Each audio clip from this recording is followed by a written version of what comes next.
Good morning. Welcome to my market commentary for the third quarter of 2021. Well, this past quarter has really flown by. Global economies largely appear to be recovering as the masses are allowed back out of their locked down homes to start spending again. The stock markets appeared to have already factored this in. The FTSE 100, for example, has only risen by around 1% since last quarter.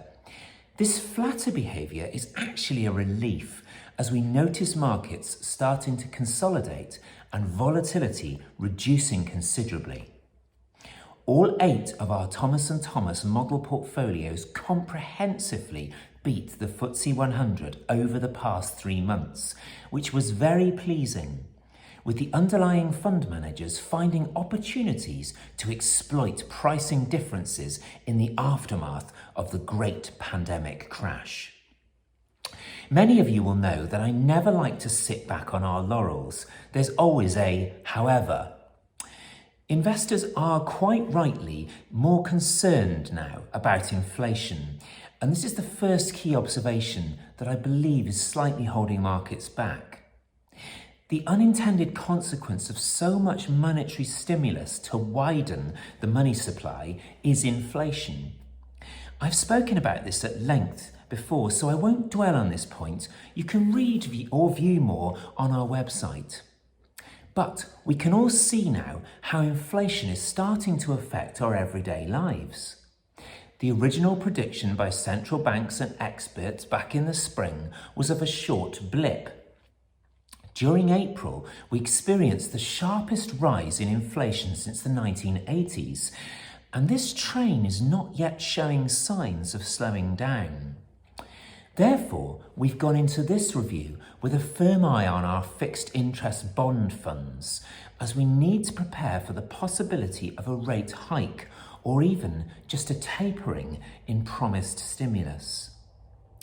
President Biden's persistence with his $1 trillion further stimulus package in the US could add petrol to the inflation flames. Many economists have warned him not to go ahead, but the package has been approved. The second area that I believe may be holding markets back slightly, and we've been watching with interest, is actually the Far East, excluding Japan.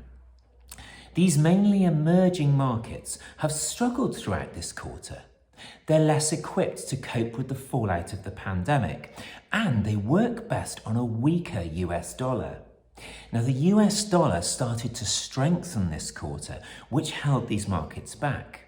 However, having said that, President Biden's stimulus package has weakened the dollar again in the short term, so we may see Asian markets recovering very soon.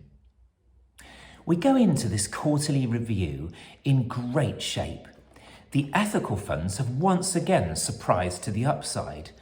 I'm very glad that we included some of these green stars in the mainstream portfolios as well. There appears to be a real appetite now for investments that are more accountable to the planet and society. I do hope that you enjoy your quarterly proactive or pro-ethical review.